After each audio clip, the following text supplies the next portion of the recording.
Hi guys, welcome back to my channel, welcome back new another video. আজকে আমি তোমাদের সাথে শেয়ার করছি একটা সফট গ্ল্যাম পিঙ্কের ওপর মেকআপ লুক। তোমরা চাইলে এটা দুর্গাপূজাতেও যে কোনো কুর্তি বা পিঙ্ক শাড়ির সাথে ইজিলি ভাবে করতে পারো। ফার্স্টেই আমি ইউজ করে নিলাম হলো ব্লু হেভেনের রোজ টোনার। আর আমি যে ব্লু হেভেনের রোজ টোনারটা ইউজ করছি এটার দাম হলো 60 রুপিস। তোমরা চাইলে এখানে র রোজ ওয়াটার ডাবর গোলাবেরির ইউজ করতে পারো অ্যাজ আ টোনার হিসেবে। তারপর আমি ইউজ করলাম ময়শ্চারাইজার। আমি ব্যবহার করছি নিভিয়া সফট ময়শ্চারাইজার। তোমরা চাইলে এখানে পন্স জেল ময়শ্চারাইজার বা অ্যালোভেরা জেল নিজেদের স্কিন টাইপ অনুযায়ী যে কোনো ময়শ্চারাইজার কিন্তু ইউজ করতে পারো, কিন্তু ময়শ্চারাইজার লাগানোটা মাস্ট, কারণ টোনারের পরে কিন্তু আমাদের ময়শ্চারাইজার লাগিয়ে তারপরে কিন্তু আমাদের প্রাইমার লাগাতে হয়। তারপর আমি ব্যবহার করছি হলো প্রাইমার। আমি ব্যবহার করছি ব্লু হেভেনের প্রাইমার, যেটার দাম কিনা 150 টাকা। তোমাদের কাছে যদি প্রাইমার অ্যাভেলেবেল না থাকে তোমরা কিন্তু এখানে ভেজলিং ইউজ করতে পারো অ্যাজ আ প্রাইমার হিসেবে। তারপর আমি একটা আইব্রো জেল ব্যবহার করছি ব্রাউন রঙের শেডের, এটার দাম 150 টাকা। এটা ওয়াটারপ্রুফ একটা আইব্রো জেল, আর সেটা কিন্তু আমি সুন্দর করে ব্রাশ দিয়ে আগে আইব্রো শেপ অনুযায়ী কিন্তু আমি ড্র করে নিচ্ছি। আমার অ্যাঙ্গেল ব্রাশটা কিন্তু আমি খুঁজে পাচ্ছি না, মানে অ্যাঙ্গেল যে ব্রাশটা হয়, তাই জন্য নর্মাল একটা ফ্ল্যাট ব্রাশ দিয়েই কিন্তু আমি সুন্দর করে আমার আইব্রোটাকে আমি ড্র করে নিচ্ছি। তোমরা কিন্তু এখানে যদি আইব্রো জেল দিয়ে তোমাদের করতে অসুবিধা হয় আইব্রোটাকে ডিফাইন, তাহলে কিন্তু এই ক্ষেত্রে তোমরা যে কোনো আইব্রো পেন্সিল ইউজ করতে পারো, সেটা দিয়েও কিন্তু সুন্দর করে আইব্রো ড্র করে নিতে পারো। 100 রুপিসের আন্ডারে ভালো ভালো কোম্পানির আইব্রো পেন্সিল পেয়ে যাবে। আইব্রোটাকে সুন্দর করে ড্র করে নেওয়ার পর এবার আমি স্কুলি ব্রাশ দিয়ে ভালো মতন করে কিন্তু কম করে নিচ্ছি। এটা খুবই প্রয়োজন, তোমরা আইব্রো পেন্সিল দিয়ে বা করো না কেন অবশ্যই তোমাদের স্কুলি ব্রাশ দিয়ে কম করতে হবে। এবার আমি আইব্রোটাকে কাট করে নেব। আইব্রোটাকে কাট করার জন্য আমি ব্যবহার করলাম ব্লু হেভেনের কনসিলার। সেটা আগে হাতে অ্যাপ্লাই করে ফ্ল্যাট ব্রাশ দিয়ে আমি সুন্দর করে আইব্রোটাই কিন্তু কাট করে নিচ্ছি। যারা বিগিনার আছে তাদেরও কিন্তু আইব্রো কাট করা খুবই প্রয়োজন, কারণ অনেকেরই কিন্তু বিগিনারদের এক্সট্রা আইব্রো নিচের দিক থেকে থাকে, যেমন আমার আছে। সেগুলোকে হাইড করার জন্য যেমন কনসিলারের প্রয়োজন, প্লাস আমাদের আইব্রোটা করার সময় যদি কোনো রকম ভুল হয়ে যায় সেটাকে ভালো করে ডিফাইন করাও কিন্তু কনসিলারের প্রয়োজন, মানে ভালো করে ডিফাইন করে কিন্তু কনসিলার। তাই সবসময় আইব্রোটাকে ড্র করে নেওয়ার পর একটা কনসিলার দিয়ে সুন্দর করে কিন্তু কাট করে নেবে। তারপর দেখো আমি বিউটি ব্লেন্ডার দিয়ে ব্লেন্ড করছি।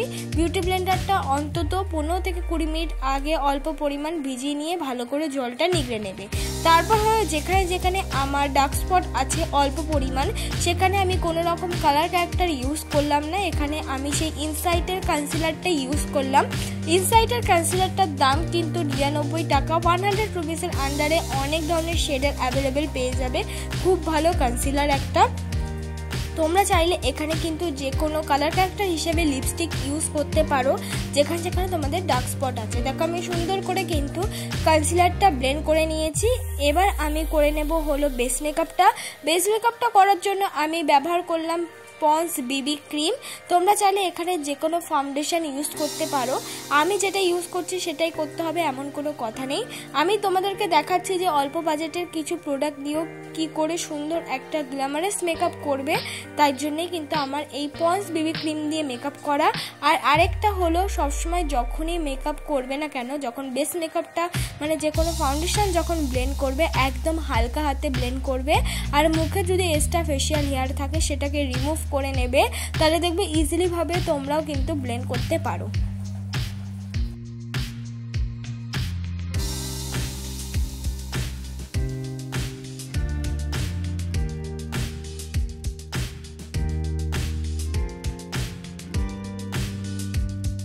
ভালো মতন কিন্তু আমি পুরোপুরি ব্লেন্ড করে নিয়েছি। এবার আমি লাগিয়ে নিচ্ছি কনসিলার। আমি একটা অন্য লিকুইড কনসিলার ইউজ করলাম। এখানে যাদের কাছে কনসিলার নেই তারা কিন্তু পন্স বিবি ক্রিম বা যে ফাউন্ডেশনটাই তোমরা ইউজ করছো বেস মেকআপ করার জন্য সেটাই কিন্তু পরের স্টেপে ইউজ করে অ্যাজ আ কনসিলারের মতন যেখানে যেখানে কনসিলার লাগায় সেখানে সেখানে ইউজ করে তোমরা কিন্তু কনসিলারের মতন ব্লেন্ড করে নিলেই কিন্তু ওটাও একদমই সেই কনসিলারেরই কিন্তু এফেক্ট দেবে। আমি সুন্দর করে কিন্তু কনসিলারটা ব্লেন্ড করে নিলাম। এবার একটা ব্রাউন রঙের শেড নিয়ে কিন্তু আমার যেখানে যেখানে কন্ট্যুর করার প্রয়োজন আমি সেখানে মুখের কন্ট্যুর করে নিচ্ছি। আমার ভিডিওটায় যেইভাবে আমি কন্ট্যুর করছি তোমরা কিন্তু সেম এইভাবে কন্ট্যুর করতে পারো। তোমাদের কাছে যদি ব্রাউন রঙের কোনো শেড না থাকে সেক্ষেত্রে ব্রাউন রঙের লিপস্টিক ইউজ করতে পারো। আমি সুন্দর করে কিন্তু নাকটাকেও আমি কন্ট্যুর করে নিচ্ছি। অল্প পরিমাণ যে ব্রাশে ব্রাউন রঙের শেডটা ছিল সেটা দিয়ে নাকটাকেও কন্ট্যুর করে নিলাম। এবার কন্ট্যুরের সাথে মিক্স করে আমি লাগিয়ে নিলাম একটা পাউডারি ব্লাশ। তোমরা চাইলে এখানে যে কোনো লিকুইড ব্লাশ ইউজ করতে পারো বা লিপস্টিক ইউজ করতে পারো। তারপর এবার আমি মেকআপটাকে সেট করে নেব। মেকআপটাকে সেট করার জন্য আমি ব্যবহার করছি ল্যাকমি ফেস পাউডার, যেটা কিনা 250 টাকা মানে 250 রুপিসের আন্ডারে অ্যাভেলেবেল পেয়ে যাবে। এছাড়াও তোমরা যে কোনো পাউডার দিয়ে কিন্তু মেকআপটাকে সেট করবে। তোমাদের কাছে যেই পাউডারই আছে সেই পাউডার দিয়ে কিন্তু মেকআপটাকে সেট করবে, তাহলে মেকআপটা কিন্তু অনেকটা লং লাস্টিং আর সফট দেখতে লাগবে। এবার আমি করে নেব আই মেকআপ। আই মেকআপ করার জন্য আমি ব্যবহার করছি একটা ব্রাউন রঙের শেড। সুন্দর করে আইলিডে আমি ইউজ করে নিচ্ছি ব্লেন্ডিং ব্রাশ দিয়ে। কিন্তু ওই ব্রাউন রঙের শেডটা আগে ভালো করে আইলিডের কর্নার থেকে সামনের দিকে কিন্তু আস্তে আস্তে ব্লেন্ড করতে করতে নিয়ে আসছি। ভালো করে ব্লেন্ড হয়ে যাওয়ার পর একটা ছোট্ট স্মল ব্রাশ দিয়ে একদম একটা লাইট পিঙ্ক কালার, একদম লাইট নয় একটু ডিপ আছে, সেটা কিন্তু আইলিডে আমি ব্যবহার করে নিচ্ছি। আর ব্যবহার করে নেওয়ার পর কিন্তু সেটা ব্রাউন শেডের সঙ্গে আস্তে আস্তে করে কিন্তু মিক্স করে নিচ্ছি। ভালো মতন করে মিক্স হয়ে যাওয়ার পর আমি সামনের দিকে লাগিয়ে নিচ্ছি একটা সিলভার শিমারি কালার। তোমরা চাইলে এই আইশ্যাডোটাই অন্য ধরনের কোনো কালার দিয়ে কিন্তু ইজিলি ভাবে করতে পারো। তারপর আমি পিঙ্ক শেডটাই কিন্তু ভালো করে চোখের নিচেও কিন্তু ব্লেন্ড করে নিচ্ছি ওই পিঙ্ক শেডটা নিয়ে। তারপর আমি পরে নিচ্ছি আইলাইনার। আমি ব্যবহার করছি ল্যাকমি আইলাইনার, যেটা কিনা অনেক একটা ভালো আইলাইনার, সহজে শেষ হয় না। বিগিনাররা কিন্তু এই আইলাইনারটা কিনতে পারো, 100 রুপিসের আন্ডারে অ্যাভেলেবেল পেয়ে যাবে। তারপর আমি পরে নিচ্ছি হলো হাইলাইটার। যেখানে যেখানে হাইলাইট করার প্রয়োজন সেখানে আমি মার্সের হাইলাইটারটা ইউজ করেছি। তোমরা এক্ষেত্রে যে কোনো আইশ্যাডো শিমারি অ্যাজ আ হাইলাইটার হিসাবে ইউজ করতে পারো। তারপর আমি ইউজ করে নিলাম মাস্কারা। আমি হাইস্কার একটা মাস্কারা অ্যাপ্লাই করেছি। তোমরা চাইলে এখানে যে কোনো আইলাইনার অ্যাজ আ মাস্কার মতন ইউজ করতে পারো। তারপর আমি পরে নিচ্ছি হলো লিপস্টিক। এইটা একটুখানি লাইট লিপস্টিক মনে হলো, তাই আমি এই লিপস্টিকটাকে বর্ডার দেওয়ার জন্য একটা বেগুনি বা পার্পল রঙের মিক্স করেছি। এইটাই আমার ফাইনাল লুক বন্ধুরা। তোমাদের যদি আজকের এই মেকআপ লুকটা ভালো লেগে থাকে অবশ্যই লাইক কমেন্ট শেয়ার করতে ভুলো না, আর সাবস্ক্রাইব করে দিও।